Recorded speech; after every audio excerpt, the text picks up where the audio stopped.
कल मुझे एक व्यापारी ने मुझसे पूछा कि हम आपसे ही क्यों माल परचेस करें। मैंने बोला मार्केट में वेस्टर्न वियर का कलेक्शन आपको बहुत जगह मिल जाएगा, बट हम जो रेट एंड क्वालिटी प्रोवाइड करते हैं वो कहीं पर भी नहीं मिलेगी। ब्रांड नाम से नहीं, मेहनत और जिम्मेदारी से बनता है। कोई भी व्यापारी तीन चीजें देखता है: फास्ट डिलीवरी, रीजनेबल रेट और बेस्ट क्वालिटी।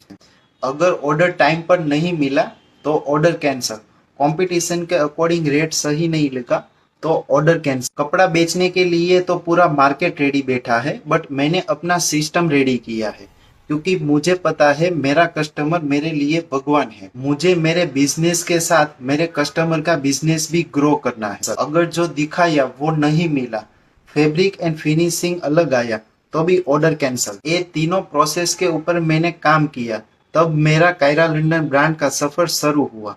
फॉलो करें हमारे इंस्टाग्राम पेज को।